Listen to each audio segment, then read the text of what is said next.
olobi na biso ba makambo lelo tozomona eza ba prophétie déjà au biloko za nzambe sa loba ke bokomona ba makambo c'est que lelo to lobaka ke nzambe ye moko se aboma de mukili na ye. Comment expliquer nzambe akosa mukili za ya ye mais ye mo ja ayebisi bino ke y aura un temps au bino bokoboma na bino au bino. C'était quoi l'idée?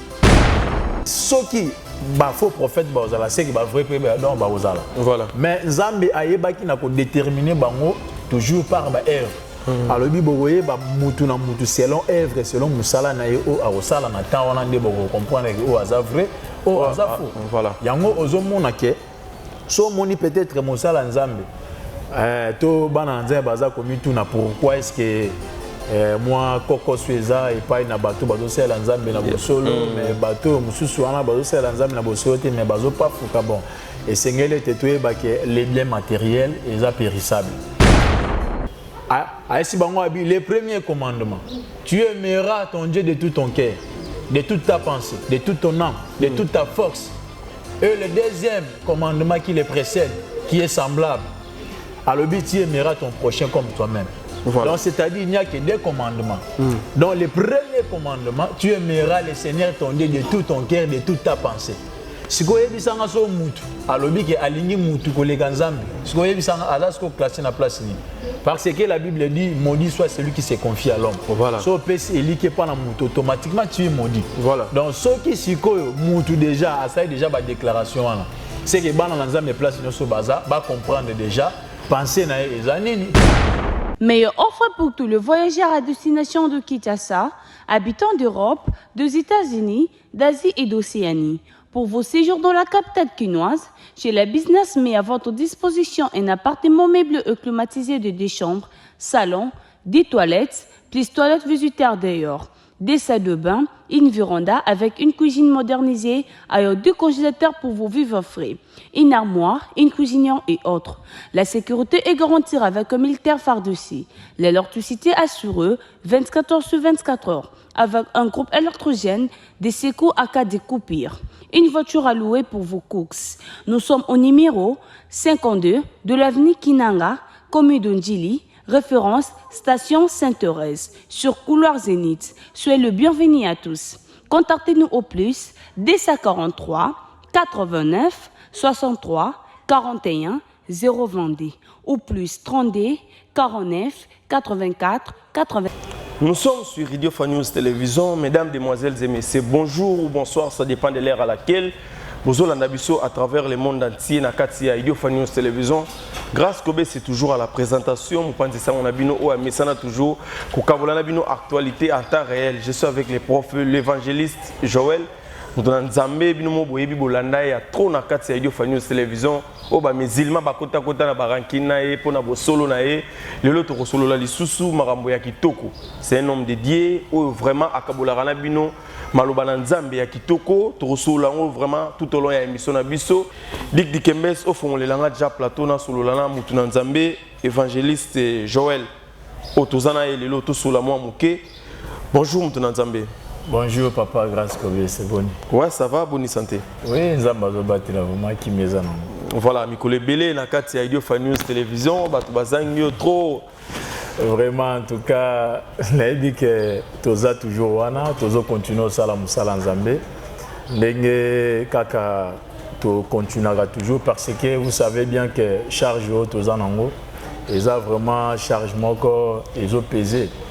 Et senga vraiment il faut qu'on soit soin ya bana Nzambe à tout moment oui et senga mais cela ne nous empêche pas de combiner à la fois avoir même les émissions ainsi que l'œuvre du Seigneur.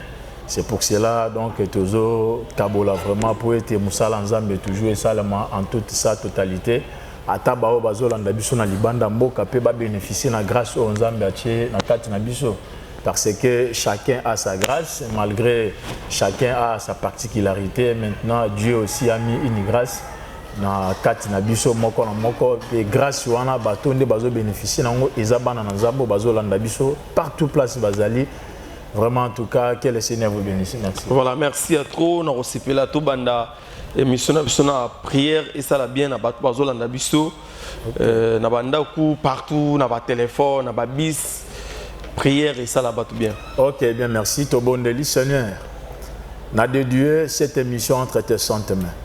Batunyon so bazola na biso de partout, Seigneur, dans tous les 5 continents. Le véritable Dieu base à la béni à travers cette émission. Dans le nom puissant de Jésus-Christ.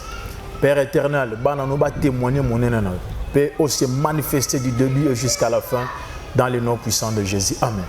Amen. Merci à trop. Na batuba yambi biso, batuba yambi prière na biso. Évangéliste Joël Lelo tozana est toujours na kati ya plateau na biso ya Radio Fan News Télévision. Bon comprendre que les cas qui va me coller, les cas qui moi trop, tout cela qui moi makambo belé, bon mon qui va commenter belé, bon mon qui parfois ba menace na ba téléphone, azam tu nzambe, c'est un homme dédié Lelo vraiment, toye li susu, kosolo na ye, tokota kota moi muke na muzindo ya émission na biso et que ça là vraiment plaisir et à trop. Merci. Prophète évangéliste Joël Boni Église. Oui, Moussala Nzambe zo fonctionner comme il faut. En tout cas, Nzambe yemoko so qui a pesi mission, vision, appelé ça rappelle na provision.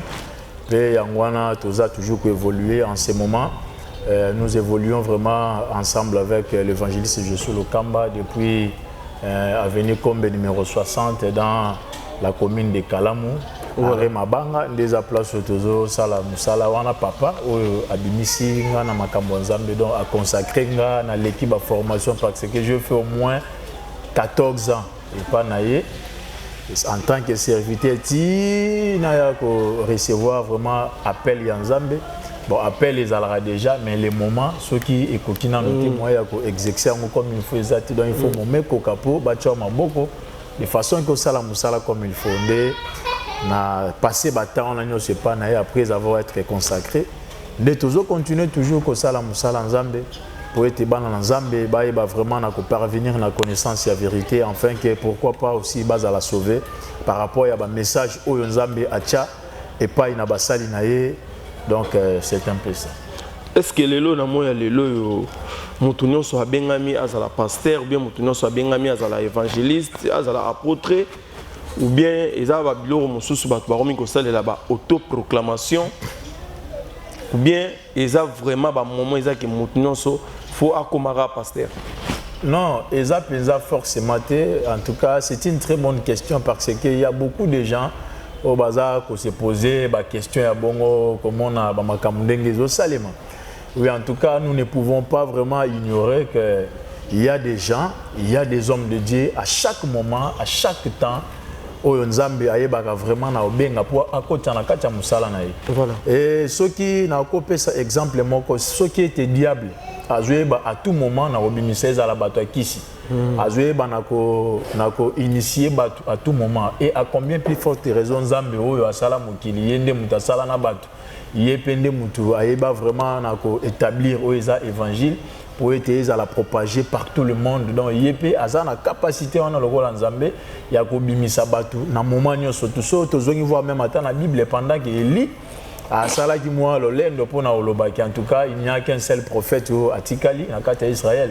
Nzambe aisaki ke tala 450 batika na simanona bagumba meli balti donc c'est pour dire que pendant que bamusu bazo travailler bampaka musu bazo sala musala Nzambe pas au préparer pe génération mususu ya basala nzambo esengeli babima mais yango nde eza ko empêcher bisote to yeba vraiment na ko marteler pour to lobake ce qui était mutu aye kokota na musala nzambe sans pour autant azala appeler sans pour autant nzambe yemoko vraiment akotisa ye na kata makambo en tout cas eza penda tellement compliqué pe bato bongo babandaka boye après suka nango a suka quelque part a kochiter mabe pourquoi parce que ministère ba kendaka ko zoyango te selon volonté ya mutu mais alaka une imposition divine comme moi là je ne pensais même pas être un ministre de Dieu ngala bando penser nazala peut-être homme d'affaires ti donc nazokola ya bando penser donc nazala homme d'affaires na soutenir batu et tout comme ça mais or que pendant que nazala déjà bébé tant que au pambolanga na kati église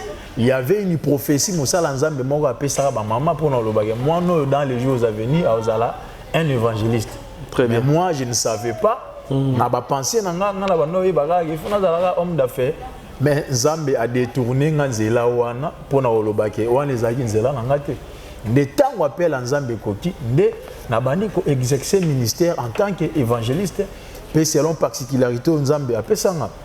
Donc c'est pour dire que Moutonio surtout azokota na kati ya musala o sans pour autant azala appelé azala élu par Nzambe azana ba problème oyo ekokomela epe yango zo mona ke bato belé basa batamakiona bamakiona pe bescroquerie komi tout ça donc zo mona ke nyonso wana tout ezo sala bien te oyo mo apôtre Paul azoloba pour lui le ministère n'est pas un sujet de gloire, c'est une charge qui lui a été imposée. Donc c'est-à-dire apôtre Paul Azolo le ministère en tant qu'une charge, une lourde responsabilité Nzambe a imposé. Voilà. Oh il y a sengi Nzambe mais Nzambe a imposé pour ça a exécuté. Sauf que mutu avant sepela na musala na sens que yemo ami kotisi c'est que azana fin o sengi la kendo sukile tantôt il faut akendo simbila ngokisi tantôt il faut asala ba makambo et sengilité na yebi ke mukolo mususu to ya olobelango. Surtout pour na sujet autour de Mokanda ya Ésaïe chapitre 4 verset 1er à 3 au Bible ezoloba que en ces jours-là 7 femmes saisiront un seul homme. 7 femmes wana bazana mapa na bango na bilamba na bango pe bazaka na posa ba porter comme ya mobali moko. Or que 7 femmes c'est l'image de cette église du temps de la fin.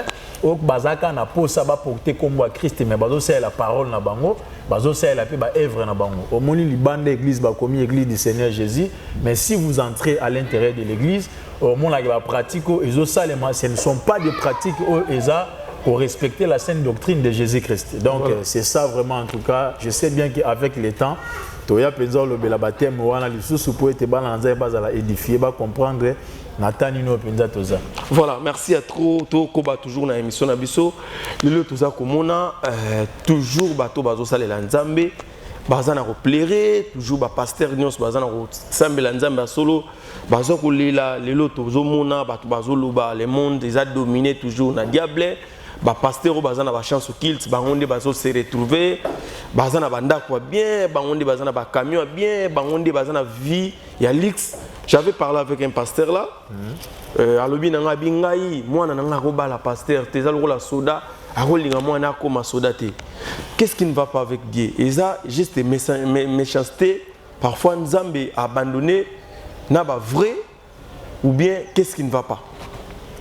Bon, en tout cas, merci vraiment. En tout cas, ça, ce sont des très bonnes questions. Voilà, merci.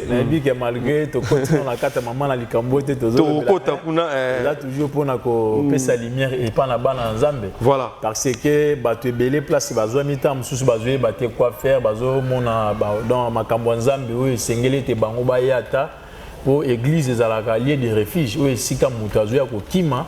Pour abattre de façon qui va problème na azo ba solution nango voilà mais tant bazo mona que eza dona ba tractation na quatre églises entre ba pasteur et tout consort ça peut fragiliser aussi d'autres personnes d'autres âmes ko lo ba place on tozo kende ba makambo sur eza bon c'est toujours comme ça dans la vie et Nzambe déjà ayeba ki makambo nyo surtout esengeli esalema na moment nango voilà yango comprendre selon le livre de Matthieu chapitre 24. Tant que les disciples vendent ici Jésus dans le verset 1er, Seigneur, comment cela se fera-t-il? Comment arrivera la fin du monde? Donc, comment sera le signe du temps de la fin? Voilà. Donc, tu vois, les disciples vont poser Jésus une question dans la montagne des Oliviers. Mais Jésus, avant d'expliquer, que personne ne vous séduise. Il faut que les faux prophètes séduisent beaucoup de gens. Voilà. Dans les derniers jours. Donc c'est pour dire que dans les derniers jours, on aura les faux prophètes ainsi que les vrais aussi prophètes. Donc ceux qui sont faux prophètes, c'est que les vrais prophètes. Voilà. Mais Nzambe ayeba qui n'a pas déterminé toujours par œuvre. Alors biboye mutu na mutu selon œuvre selon musala na yo a osala na temps on a ndebo comprendre que o aza vrai o aza faux. Voilà. Yango ozomona ke so moni peut-être mosala Nzambe to bana Nzambe baza komi tuna pourquoi est-ce que moi koko sueza et pas na bato bazo sala Nzambe na bosolo mais bato mususu wana bazo sala Nzambe na bosolo te mais bazo pas fuka bon et sengele te toyeba que les biens matériels eza périssables Parce que la Bible le dit dans Mokanda, Matthieu chapitre 16, verset 26, la Bible dit, et que servait-il à un homme de gagner tout le monde s'il perdait son âme? Voilà. Donc Dieu a besoin que l'âme d'une personne soit sauvée. Dieu n'a pas besoin que la chair soit sauvée parce que la chair ne sera pas sauvée, mais c'est l'âme qui sera sauvée. Voilà. Donc, il y a un mais si ton âme n'est pas sauvée, c'est-à-dire que tu resteras ici sur la terre et on va la juger pour au bois comme toujours l'enfer. Il y a un monde que Jésus a dit apparemment il y a un homme riche, dans Lazare. Donc voilà. Lazare azaki pauvre physiquement comme ça, charnellement azaki pauvre. Azaki dans bon côté et l'autre côté, mais spirituellement azaki riche. Mais homme riche azaki riche physiquement, mais spirituellement azaki pauvre.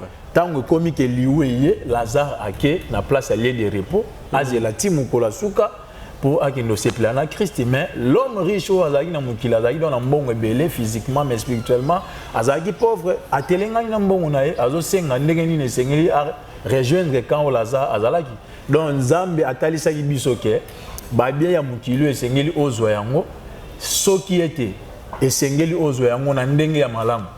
Mais ce que comme luka yango na bandenge moko boye kaka okomana yango o s'enrichir donc na ba façon mo passer l'équipe souffrance l'équipe kozanga l'équipe zwaka mbala monyo surtout suka na yo okendo suka lokola homme riche azana est riche physiquement mais spirituellement aza pauvre moi akota lo les ate yango na Bible lobi na pesa verset moko par rapport à question tuninga très bien pour être bana na Nzambe ba zala édifier totanga la mokanda Jean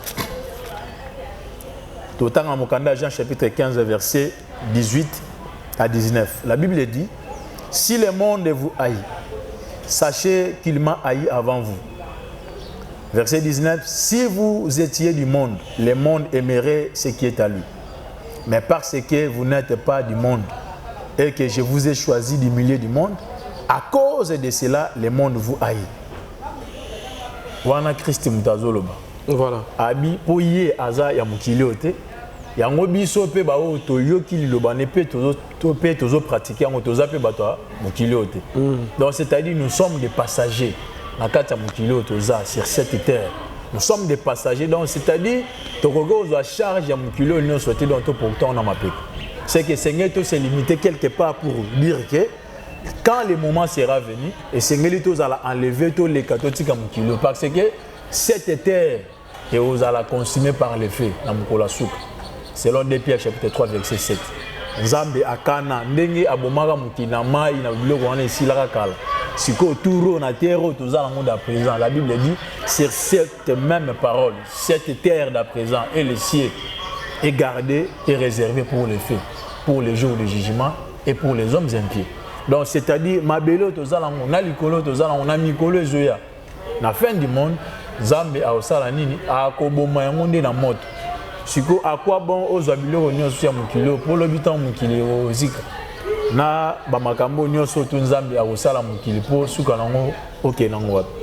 Donc yango wana nazoyebisa basala Nzambe o baza ko se lamenter. La Bible dit premièrement cherchez le royaume des cieux et la justice de Dieu. Et toutes ces choses vous seront données par-dessus. Donc c'est pour dire toti anobana Nzambe bokonza likolo et vous allez malamu mingi.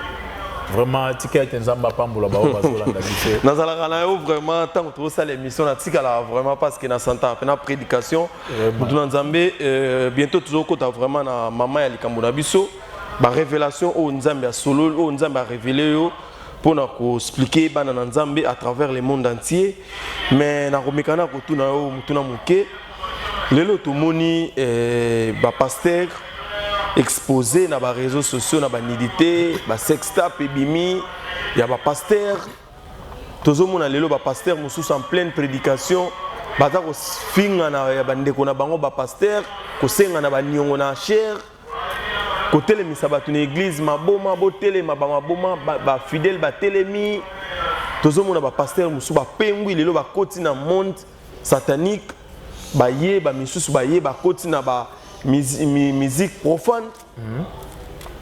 Comment faire pour gérer l'hémorragie wana ya lelo biso ba chrétien toromi na ba doute na bino ba pasteur ba âme beleza perdu. Vous faites quoi pour gérer makambo wana? Ah oui, merci bien pour la question au Tuninga parce que moi na lingana c'est basé beaucoup plus dans l'économie. Voilà. C'est que la Bible c'est notre constitution. Des sengeto c'est basé en ango. Et dans le principe balobaka, ce monde est régi par des lois et des principes. Voilà. À qui un homme doit respecter.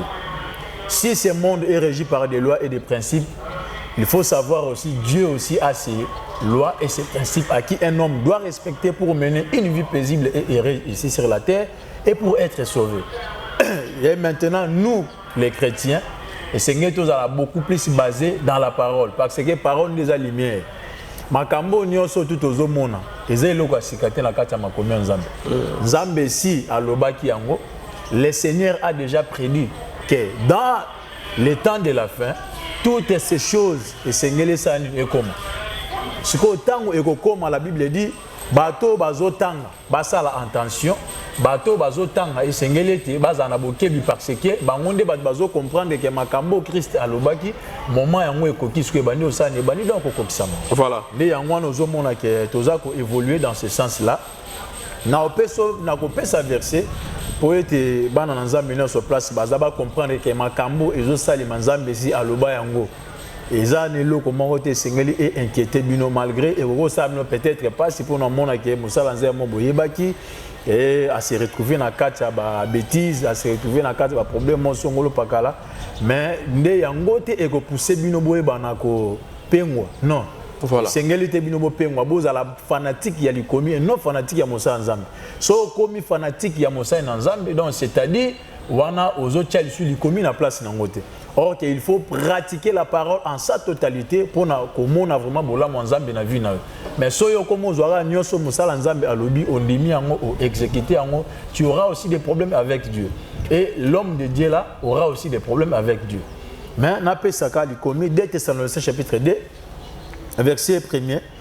La Bible dit pour ce qui concerne l'avènement de notre Seigneur Jésus-Christ et notre réunion avec lui. Nous vous prions, frères, de ne pas vous laisser facilement embraler dans votre bon sens. Ah, Bible, ezopek sabatu. Ba se laisser embraler dans bon sens na bango. Donc c'est-à-dire bon sens aux aki nango, oyebi nzambe, oyebi parole ya nzambe. Et sengeli komiti kate na kati ba distraction mo quelconque. Et la Bible dit encore de ne pas vous laisser embraler dans votre bon sens, de ne pas vous laissez troubler, soit par quelque inspiration, soit par quelques paroles, ou par quelques lettres qu'on dirait venir de nous, comme si le jour du Seigneur était déjà là. Verset 3, la Bible dit que personne ne vous séduise d'aucune manière, car il faut que l'apostasie soit arrivée auparavant. Bible le dit, ba séduire bana nzambe te atana lolenge moko ya songolo pakala. Pour séduction ezana bandenge bele et ko ya tam sudo na ndenga prophétie. Et kogi koyata msudo na ndenge ya message ya ba faux enseignement et kogi donc koyata na ba ndenge ya ba faux miracle ya ba prodige moko mensongère donc c'est ça ndenge ba donc ba séduction ya ka dona ba façon wana. Mais la Bible dit il faut que l'apostasie soit arrivée auparavant. Or que l'apostasie c'est-à-dire kopengwa. Voilà. Donc l'ipengwe sengele ya avant.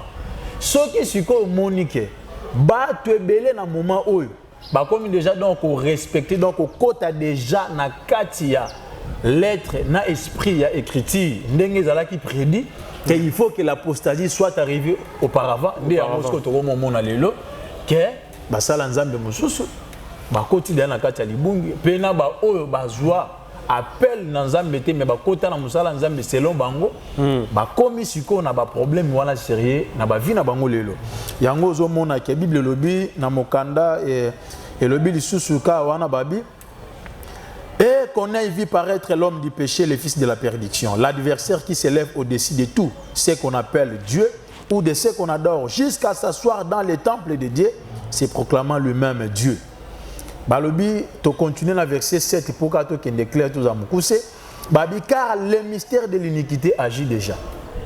Il faut seulement que celui qui le retient encore ait disparu.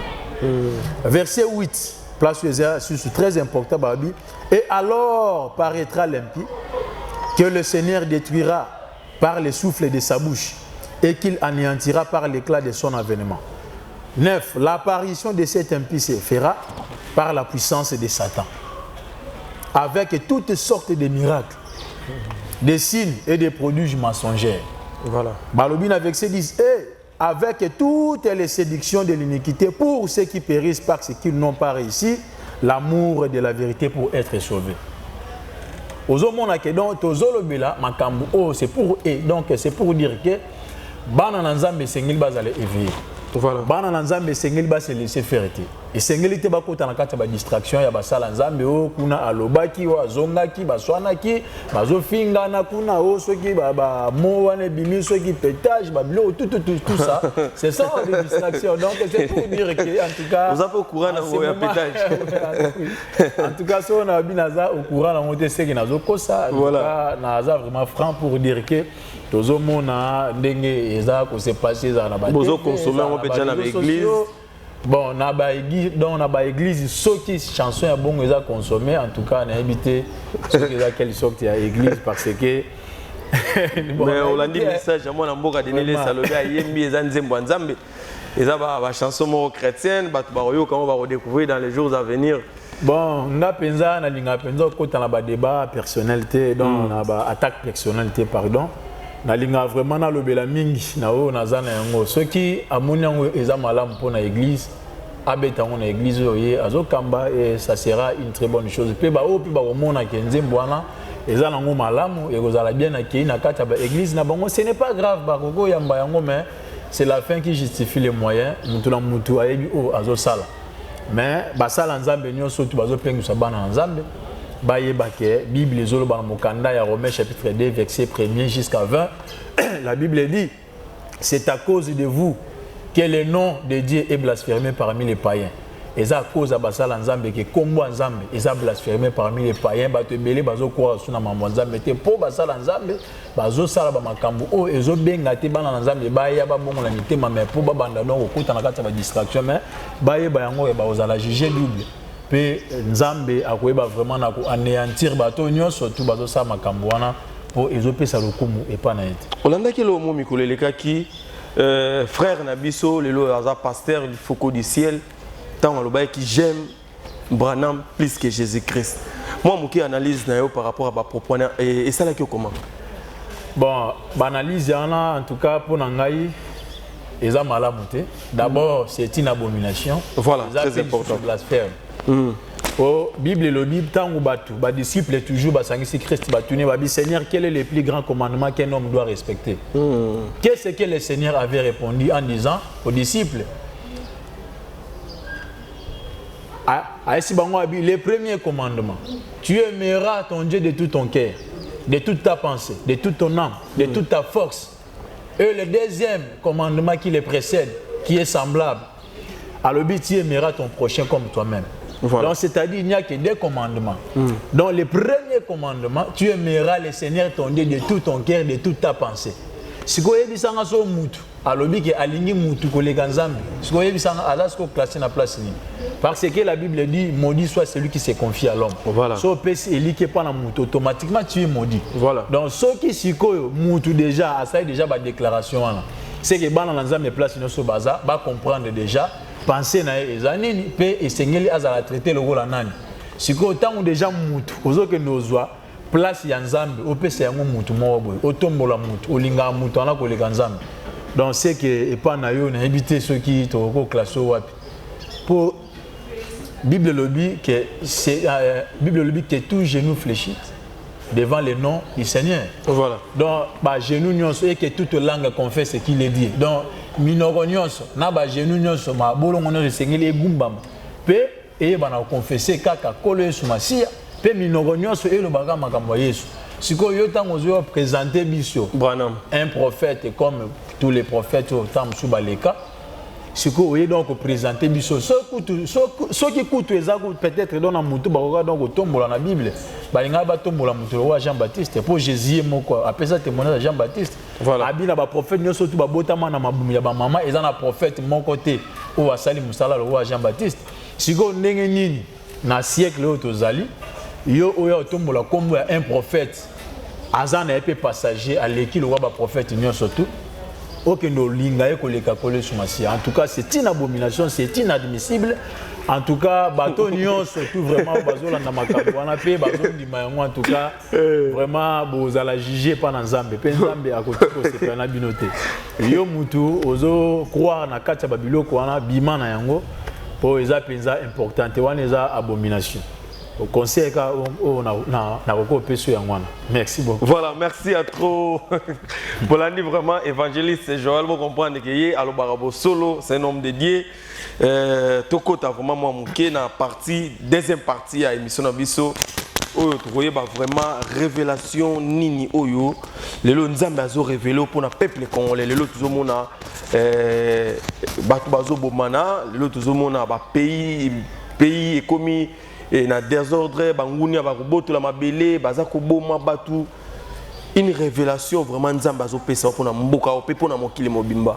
Eza nini mtu na Nzambe. Bon, révélation Nzambe azo pesa eza na ka toujours na kati ya makolo. Voilà.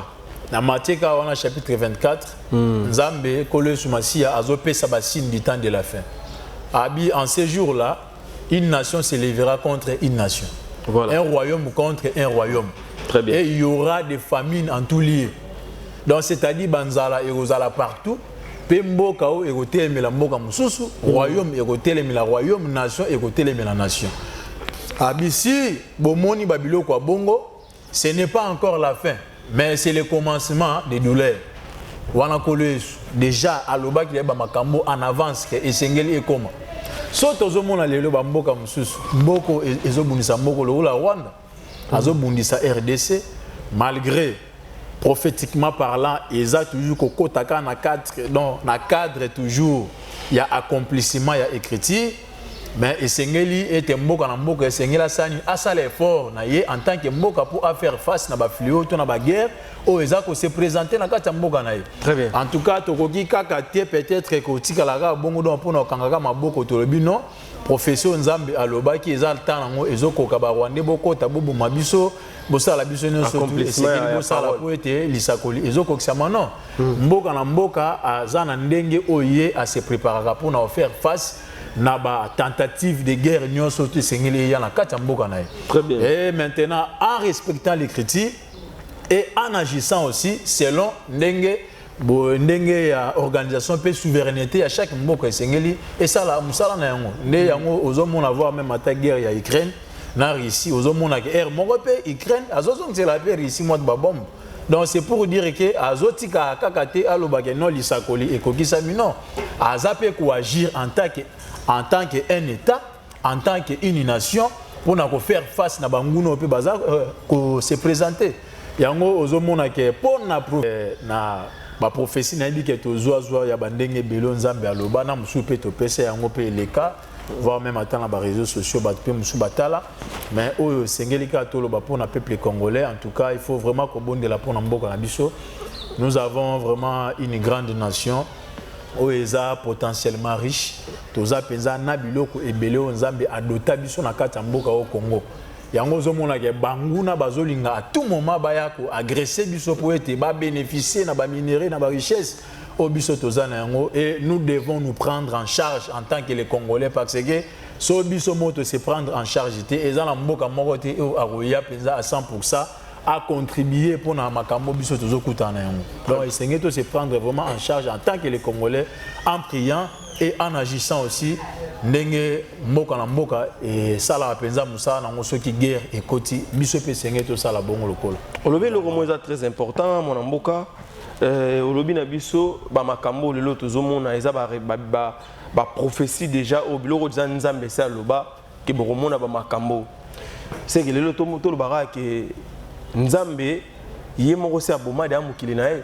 Comment expliquer Nzambe akosa mukili za ya ye? Mais il y aura un temps au bino na bino au bino. C'était quoi l'idée? Oui, l'idée Nzambe zabou. Voilà. Donc tu recotaka na kati ba profondeur parce que l'idée Nzambe zala bana la Genèse. Bana la Genèse tant Nzambe azosa mokili. Voilà. La Bible dit Dieu plaça des arbres dans le jardin, l'arbre de connaissance du bien et du mal et l'arbre de la vie éternelle. C'est ça des arbres que le Seigneur avait placés dans les jardins. Pe Nzamba tie mutu. aye bana contrôler jardin. Entre autres Adam. D'abord azaki na mutu ya liboso, après Ève, ensuite né aye ba komi batuni balé, donc c'est-à-dire Zamba placé bango po baye bana kokamba o ezalaki jardin ezalaki sous responsabilité na bango. Voilà. Na katia des arbres Nzamba tchaki na jardin d'Éden, arbre de connaissance du bien et du mal. Si comme mutu a préféré allier arbre de connaissance du bien et du mal.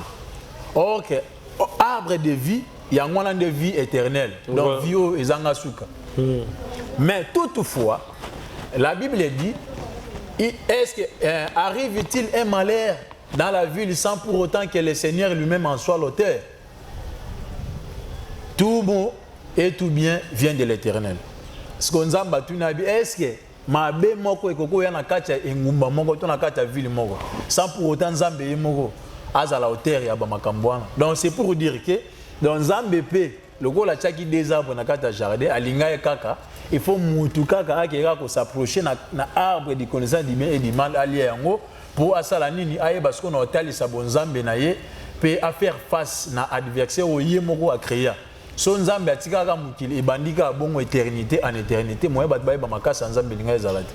Donc il faut à créer adversité moko boye pour na kata adversité wana atali sabino ke ngala za Nzambe na tikali Nzambe moye muta kokananga azate.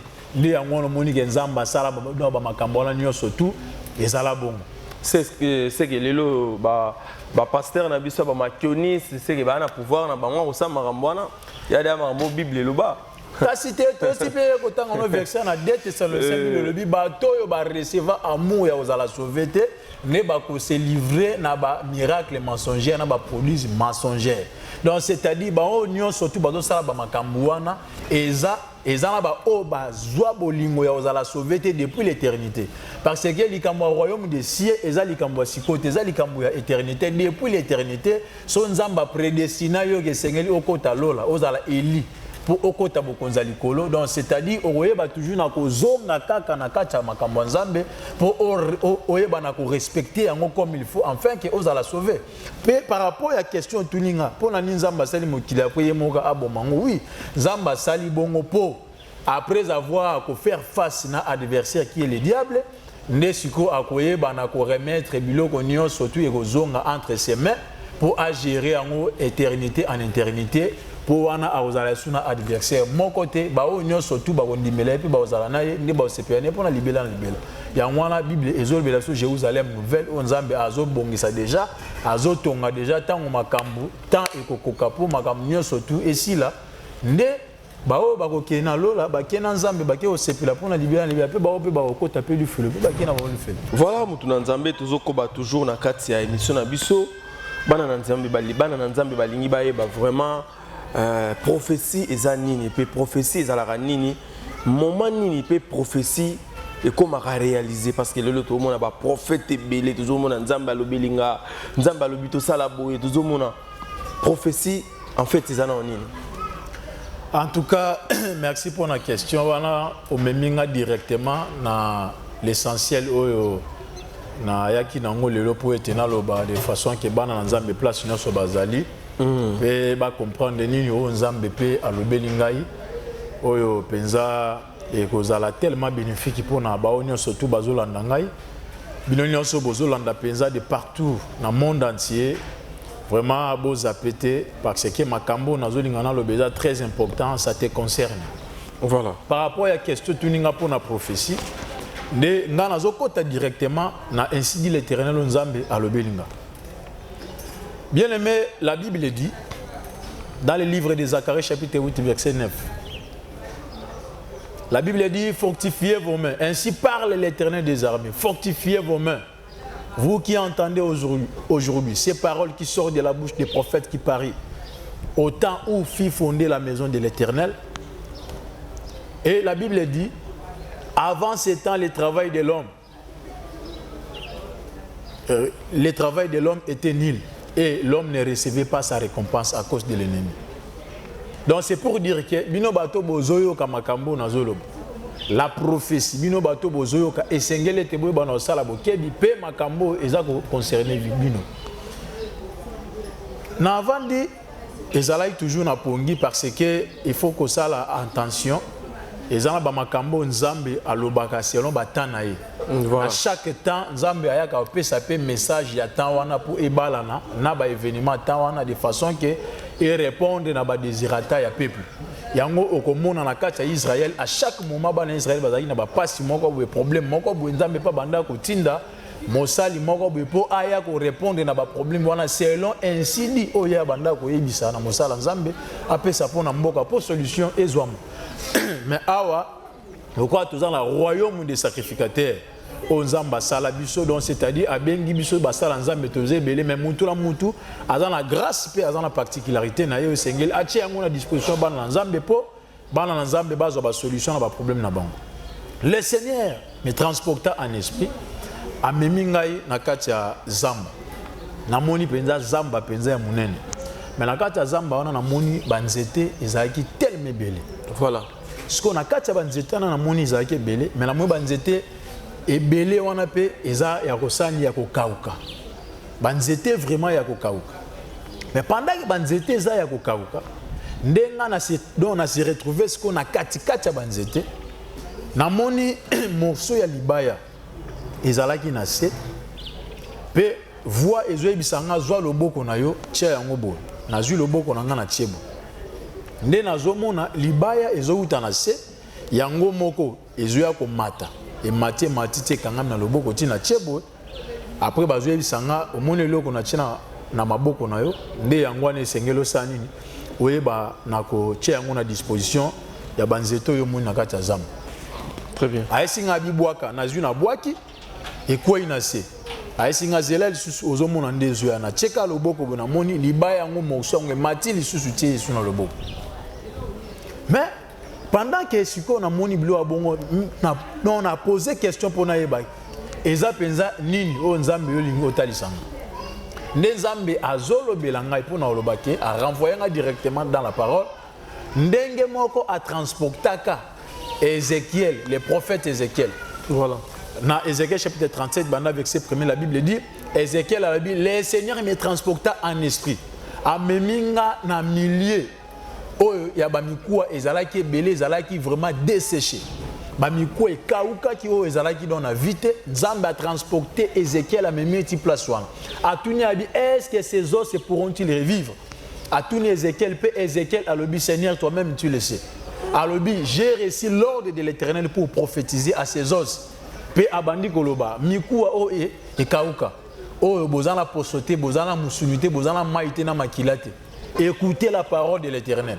Puis abandi ko prophétiser selon l'ordre que le Seigneur lui avait donné. Puis mbala moko quelque chose et bandi ko se passer miku awane bandi ko lata nzoto. Et bandi ko lata poso. Et bandi ko lata misuniti a souffler esprit. Puis esprit et continue na kata miku awane. Puis na suka na yango nzambe azo bisaye. Ba miku nyonso tu onga na lakisi yo. Nde na transporter ko en esprit. Et ça rien que toute la maison d'Israël. Donc mikuwa wana ezako symboliser peuple Israël mobimba. O bazalaki desséché. O bazalaki na ba problème, o bazalaki na ba difficulté, ba vie na bango banda ko simba te makambo zaki tellement compliqué.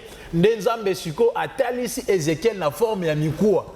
Donc à comparer peuple Israël na mikuwa o babwaki ça o ezala desséché kauka ezaki dans la tinate. Donc nzamba comparer mikuwa na bana Israël pour Ézéchiel ke mikuwa oyo moni ezande bana Israël mobimba o ba vie na bango seni ni kauka.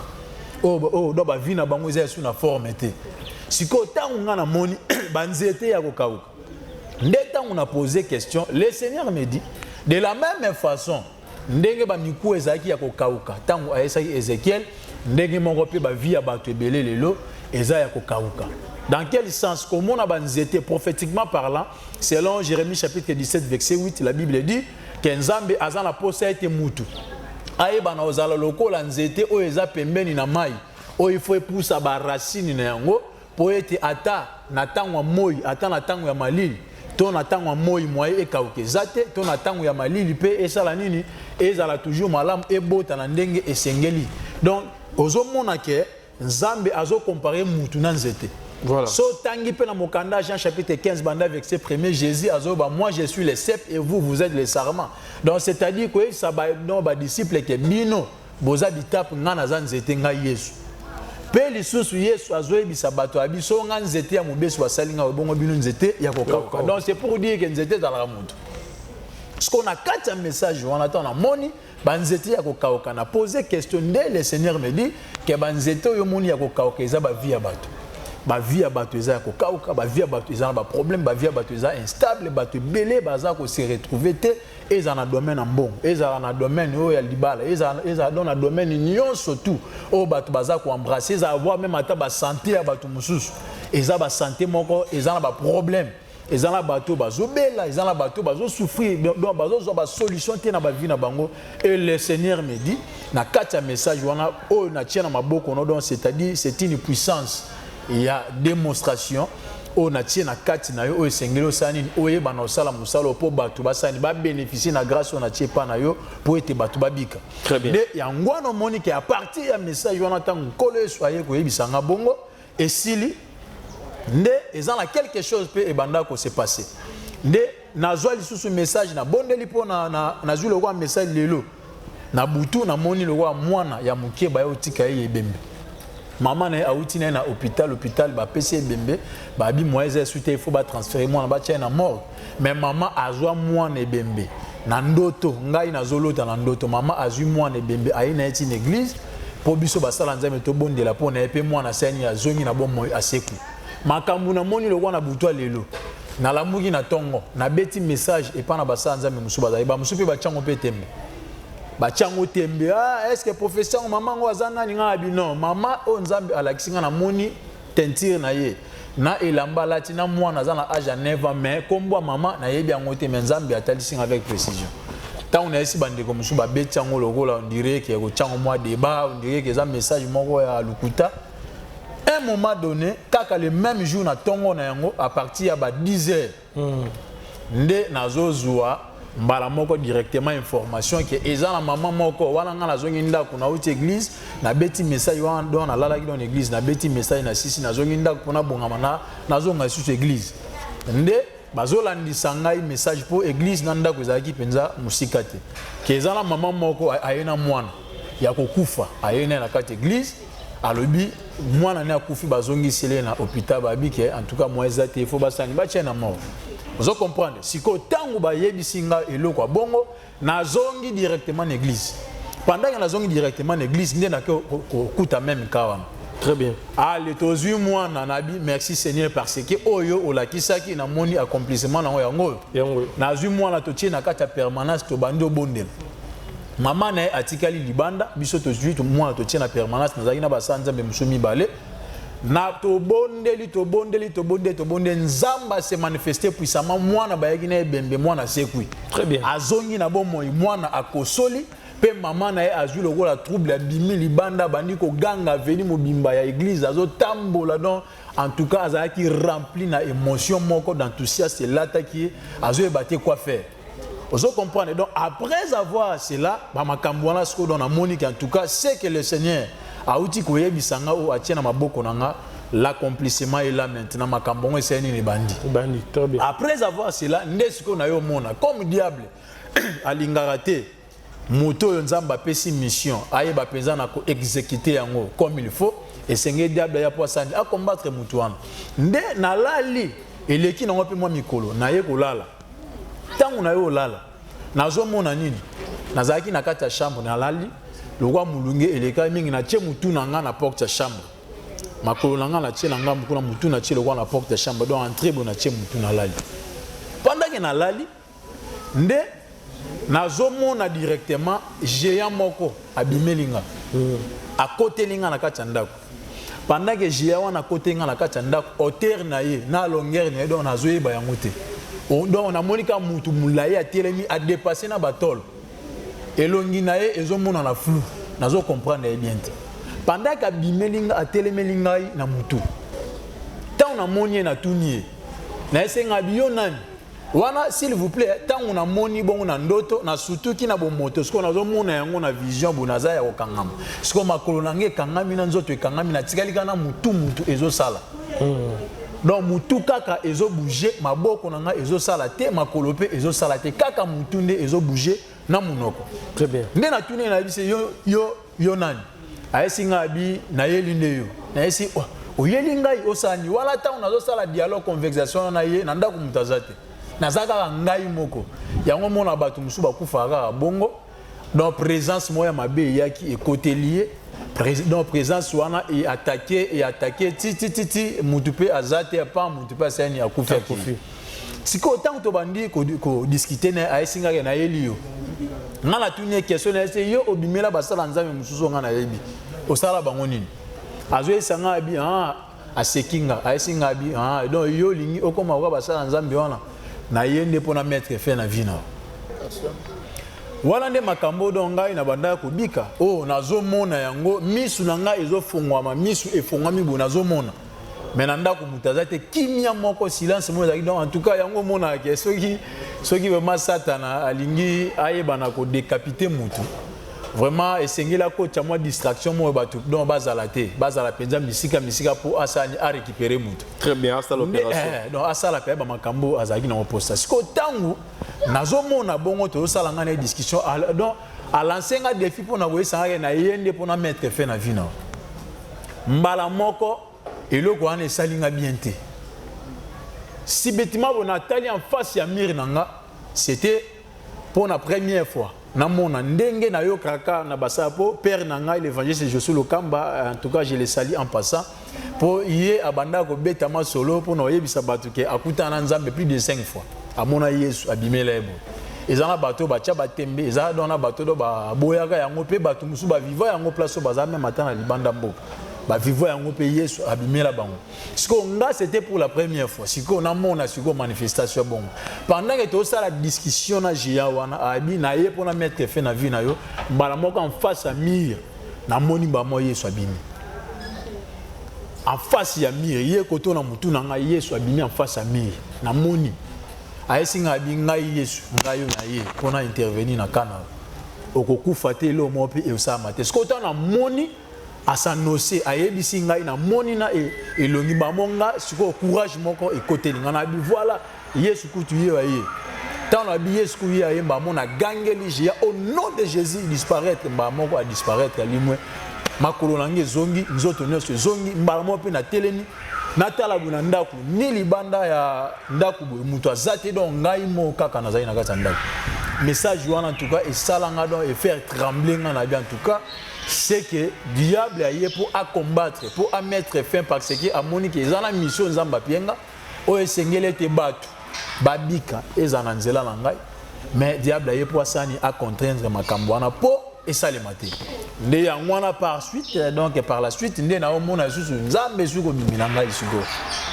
azoe bisanga ke abi na pesio mission na pesio temps au sala nini au sala makambo esengeli o proposer message au banda musalo nga na tindi osala pour la première fois na moni nzambe kolobelanga bongo na pour la première fois si na moni nzambe voilà ce que pour la deuxième fois ce que et se répéter sur à deux reprises dans le roi 3 fois voilà nde ayebisi ngai ke na pesio makambo posani osala yango de façon que batu babika banda musalo nga na tindi yo na kati ya message wana ta on a vu yango bongo.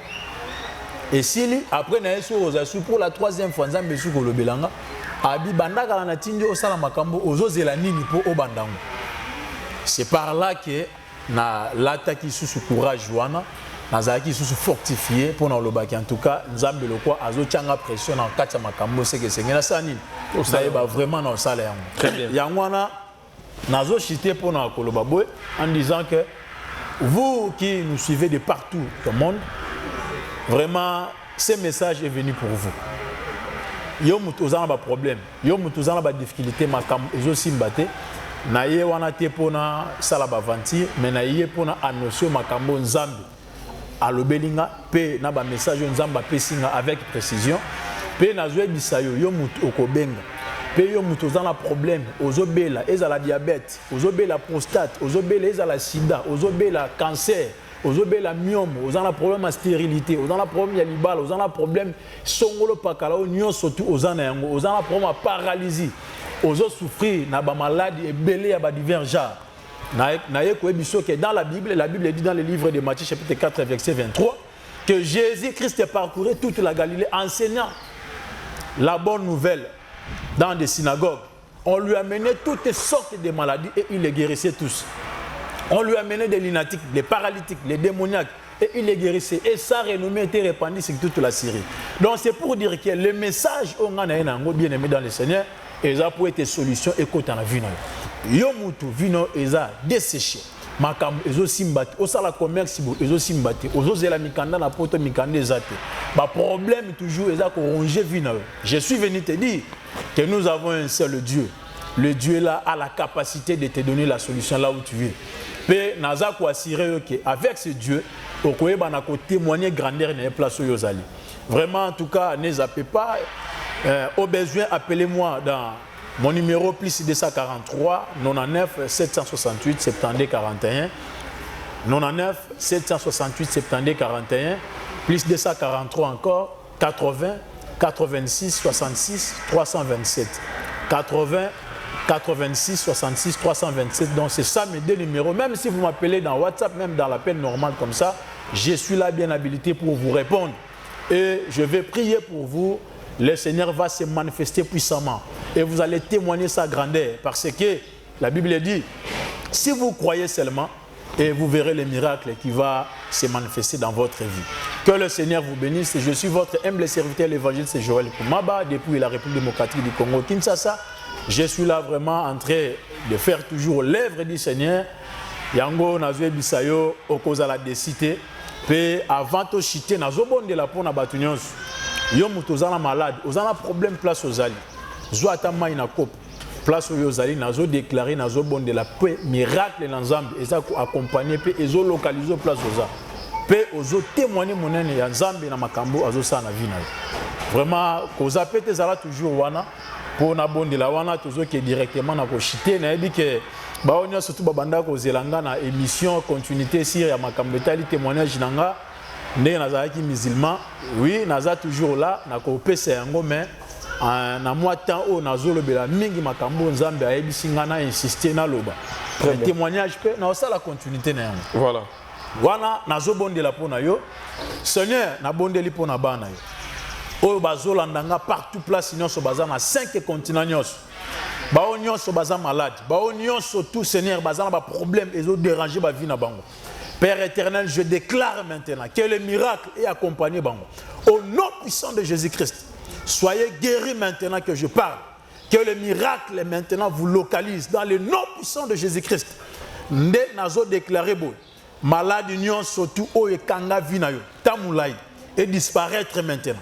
Diabète, prostate, myome, cancer, la stérilité, la blocage parce que le blocage aussi est une maladie spirituelle.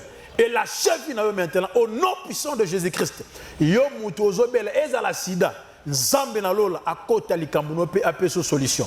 Obika dans le nom puissant de Jésus-Christ, ozobela paralysie, ozo solution dans nzambe. Pe yo mutozana problème ya mikanda. Ezala ba commerce ozo sala, voire même place ozo ezo simbate. Na déclaré siko nzamba lola touché yo. Pe apesa yo solution enfin ko témoigner mon œil.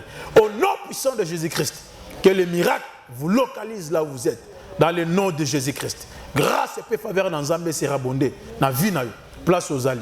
Dans le nom de Jésus-Christ, ainsi déclaré. Amen. Vraiment, en tout cas, merci beaucoup, bien-aimés dans le Seigneur. Que Dieu vous bénisse. On a vraiment nachité rapidement pour nous le baquet. On a fait simbote, on a battu belé. Au bazola, on a partout dans le monde entier. On a fait simbote, on a fait simbote. Na ma très chère épouse maman Tabita Mungunzali na pesi mbote na maman Priska na évangéliste Herman na maman Francine na niveau États-Unis d'Amérique mwana aotobika na bokono ya mbasu babwaki laki vraiment Nzambe na lola apambola yo Moza Esther na États-Unis. Que le Seigneur vous bénisse sans oublier mon père l'évangéliste Josué Lokamba. En tout cas bye bye.